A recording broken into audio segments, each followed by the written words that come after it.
नमस्कार साथियों। आज के इस वीडियो में हम कक्षा 10 के पानी में चंदा और चांद पर आदमी नामक पाठ के तीसरे और चौथे गद्यांश के रेखांकित अंशों की व्याख्या करेंगे, जिसके लेखक जयप्रकाश भारती जी हैं। जैसा कि आप यहाँ पर देख सकते हैं, प्रश्न 3 करके एक गद्यांश दिया गया है और इसके ठीक नीचे आ बा सा करके इसमें से 3 प्रश्न पूछे गए हैं। 3 पॉइंट के प्रश्न पूछे गए हैं, जिनके उत्तर आपको अपनी उत्तर पुस्तिका में लिखने हैं। ये आपको हाफ स्क्रीन पे छोटा दिख रहा होगा, आप इसे बड़ी स्क्रीन पे करके देख सकते हैं। अगर आप इसको बड़ा करके देखेंगे तो समझने में आसानी होगी। जैसा कि आप यहाँ पर देख सकते हैं, प्रश्न 3 करके पूरा का पूरा गद्यांश है। इसके ठीक नीचे आवास आकर के 3 पॉइंट के 3 प्रश्न पूछे गए हैं। यहाँ पर इसकी रेखांकित अंश की व्याख्या करने के लिए हम सबसे पहले आपकी जानकारी के लिए बता दें, जब आपको प्रश्न पत्र मिलेगा तो इस तरह की गद्यांश की व्याख्या करने के लिए आपको वहाँ पर सिर्फ 2 गद्यांश दिए जाएंगे पूरे गद्य खंड से। याद रहे, पूरे गद्य खंड से किसी भी पाठ से कोई भी गद्यांश आ सकता है और जिसमें से किसी एक गद्यांश की आपको रेखांकित अंश की व्याख्या करनी होती है।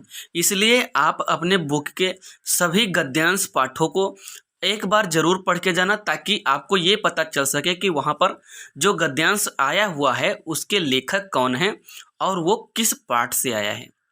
याद रहे, ये अगर आप कंफर्म नहीं कर पाते हैं तो आपकी पहली हेडिंग ही गलत हो जाएगी, चाहे वो पाठ के लेखक के रूप में पूछ रहा हो, चाहे वो पाठ का संदर्भ के रूप में पूछ रहा हो।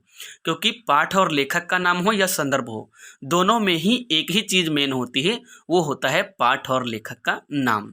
इसलिए आपको सबसे पहले डिसाइड करना है कि पहले या दूसरे गद्यांश में से कौन सा आप पहले अच्छी तरह से कर सकते हैं, और फिर इसके बाद जो लगता है कि आप अच्छी तरह से कर सकते हैं उसको ध्यानपूर्वक अच्छी तरह से पढ़िए और फिर इसके बाद उसकी रेखांकित अंश की व्याख्या कीजिए।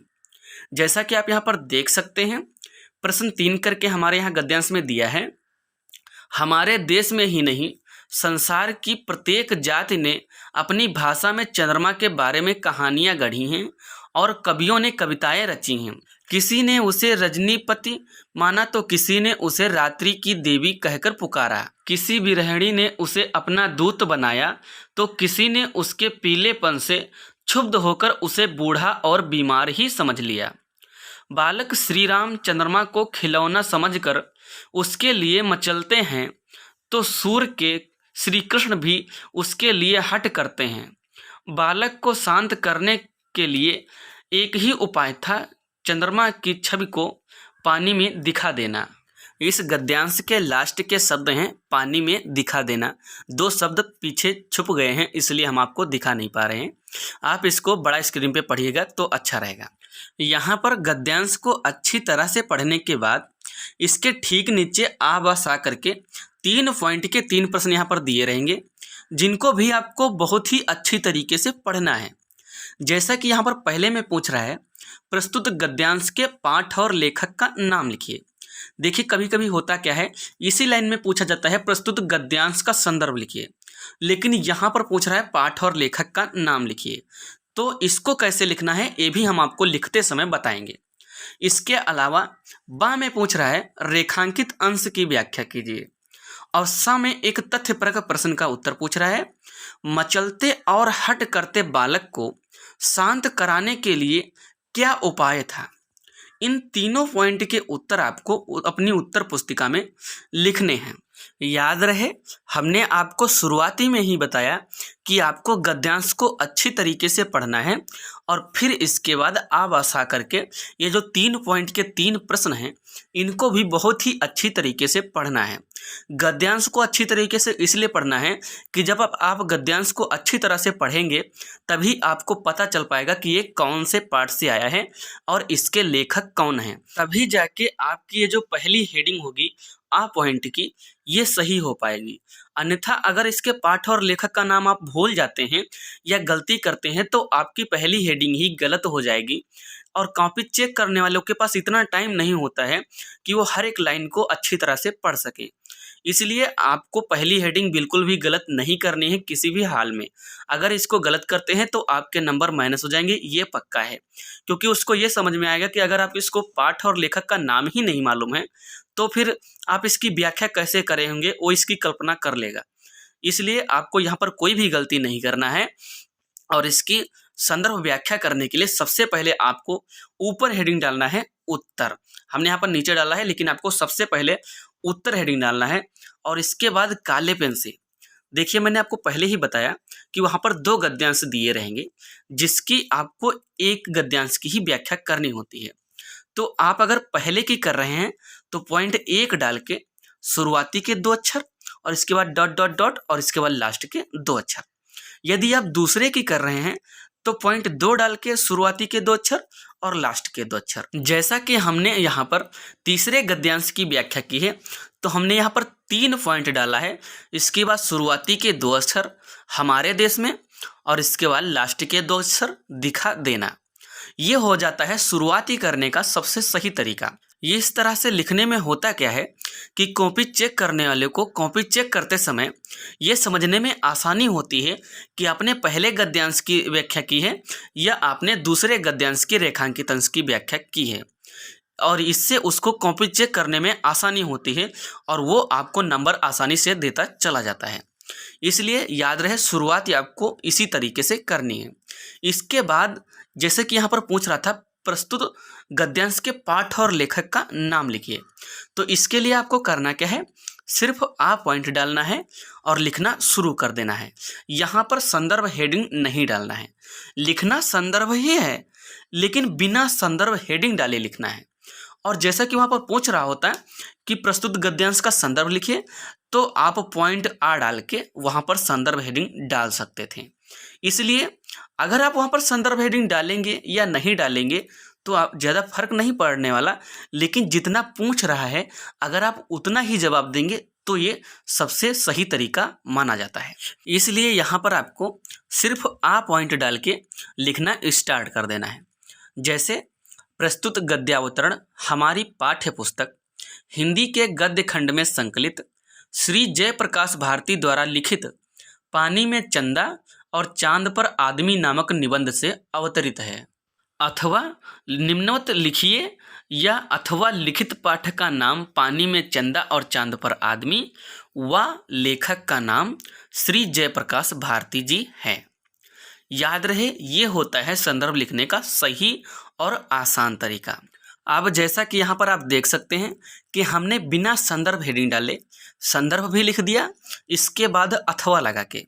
जैसे वहाँ पर पूछ रहा था, सिर्फ यही तो पूछ रहा था कि निम्नलिखित गद्यांश के पाठ और लेखक का नाम लिखिए, तो हमने यहाँ पर अथवा लगा के उसी तरीके से यहाँ पर पाठ और लेखक का नाम लिख दिया।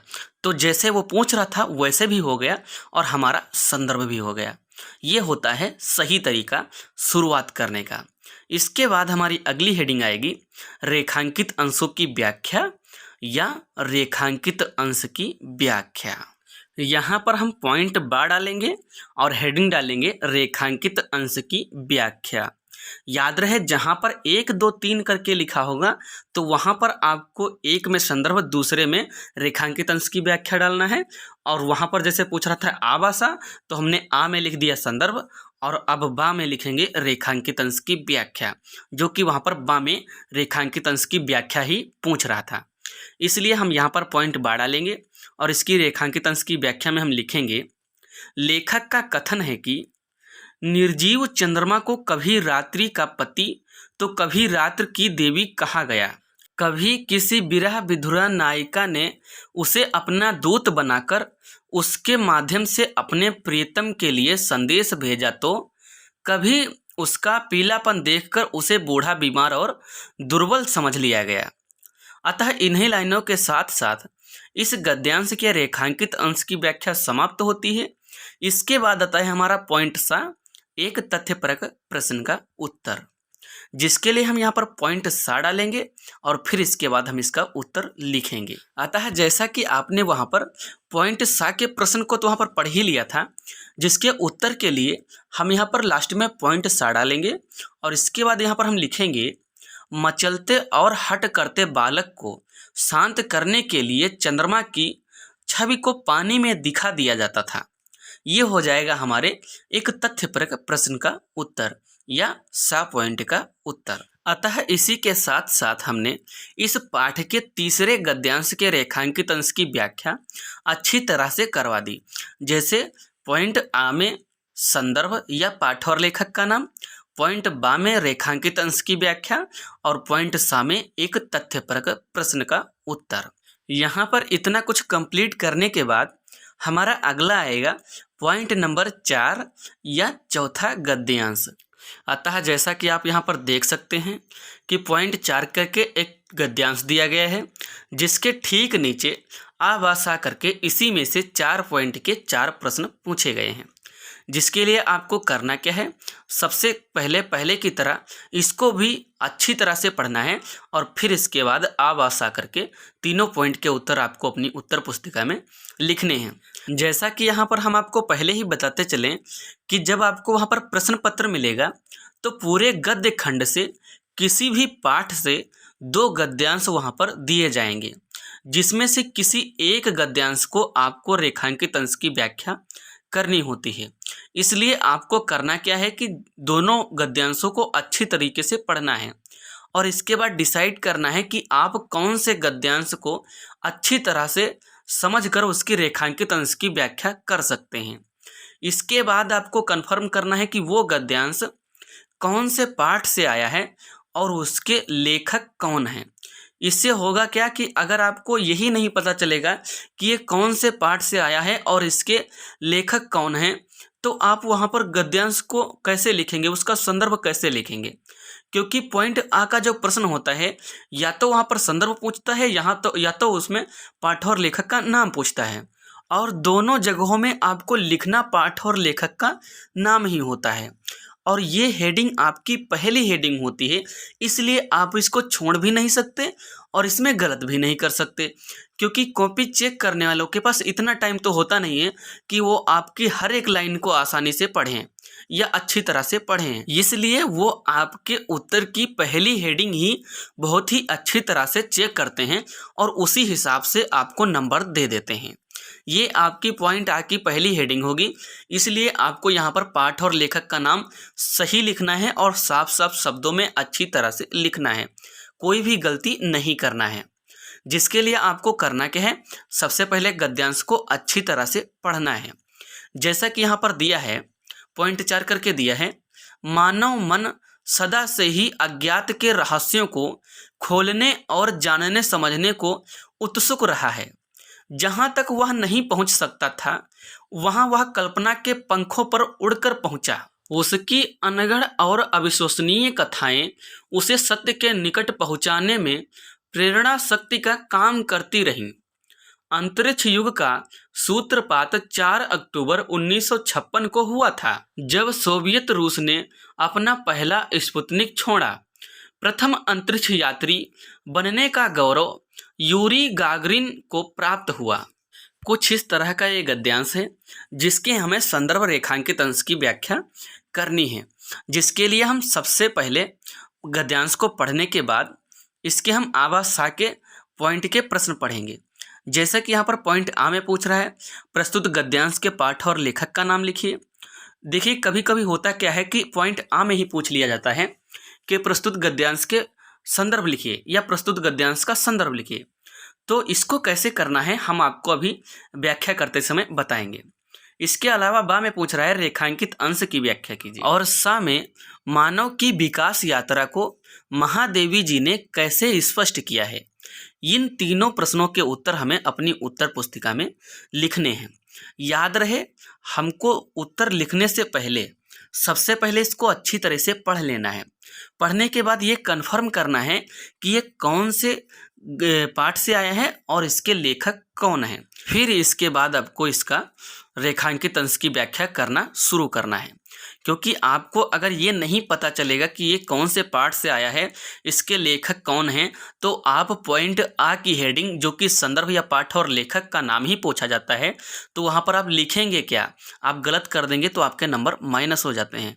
इसलिए आपको इसको सबसे पहले अच्छी तरह से पढ़ना है और फिर इसके बाद आपको हेडिंग डालनी है उत्तर।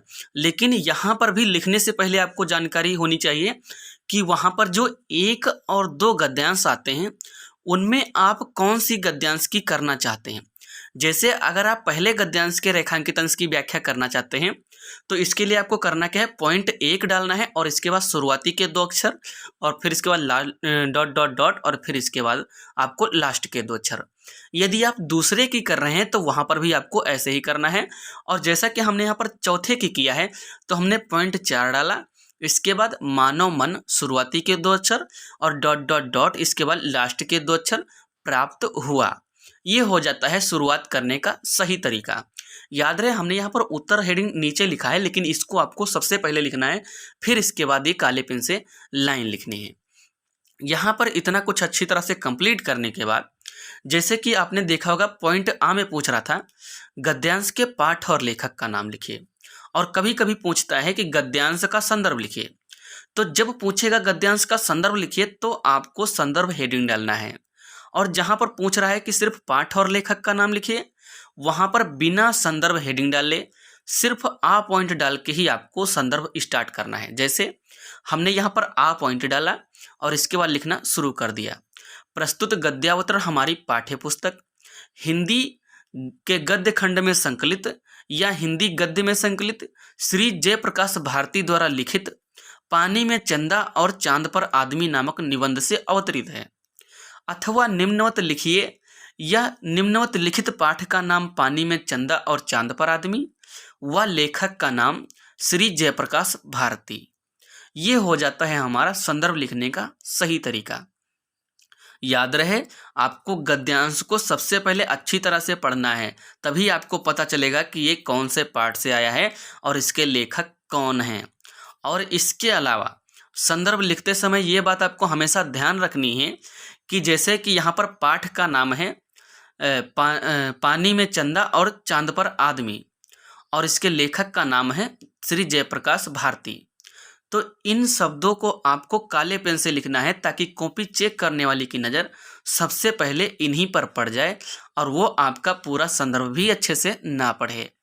और संदर्भ में मेन चीज़ यही होती है पाठ और लेखक का नाम। यहाँ पर शुरुआत आपको बिल्कुल ही बहुत अच्छी तरह से करना है ताकि आपका कोई भी नंबर ना कटे। यहाँ पर संदर्भ को अच्छी तरीके से लिखने के बाद हमारी अगली हेडिंग आएगी बा पॉइंट की रेखांकित अंशों की व्याख्या या रेखांकित अंश की व्याख्या। कुछ इस तरह से हेडिंग डालेंगे रेखांकित अंश की व्याख्या, और इसके बाद हम लिखेंगे लेखक कहता है कि मनुष्य को मन प्राचीन काल से ही नई नई बातों को जानने के लिए उत्सुक रहा है। वह सदा अनजाने रहस्यों को सुलझाकर उन्हें जानने और समझने में अपनी शक्ति का उपयोग करता रहा है। जहाँ तक संभव हुआ मानव ने अपनी कल्पना द्वारा उसे जानने की चेष्टा की। उसने अज्ञात रहस्यों के विषय में अनेक कल्पनाओं का निर्माण किया, चाहे उसे वे कल्पनाएं सत्य से परे निराधार मालूम पड़ी, लेकिन वह उन्हीं कल्पनाओं को साकार करने का प्रयास करता रहा और उनसे ही सत्य के निकट पहुंचने की प्रेरणा प्राप्त करता रहा। अतः इन्हीं लाइनों के साथ साथ इस गद्यांश की भी रेखांकित अंश की व्याख्या समाप्त होती है। इसके बाद आएगा हमारा पॉइंट सा एक तथ्यपरक प्रश्न का उत्तर, जिसके लिए हम यहाँ पर पॉइंट सा डालेंगे और इसके बाद हम यहाँ पर इसका उत्तर लिख देंगे। उत्तर लिखने से पहले आपकी जानकारी के लिए बता दें, हम आपको यहाँ पर इसका उत्तर लिखने के लिए 2 तरीके बताएंगे, जिसमें से अगर आपको टाइम है तो पूरा अच्छी तरह लिखना, अगर नहीं है तो शॉर्टकट भी है। जैसे मानव की विकास यात्रा को महादेवी जी ने एक वाक्य में निबद्ध कर दिया है। लास्ट के शब्द पर ध्यान दीजिए, एक वाक्य में निबद्ध कर दिया है। इसके अलावा मानव की विकास यात्रा को महादेवी जी ने एक वाक्य पहले पानी में चंदा को उतारा जाता था और आज मानव चांद पर पहुंच गया है में निबद्ध कर दिया है। ये हो जाएगा आपके पॉइंट सा का उत्तर।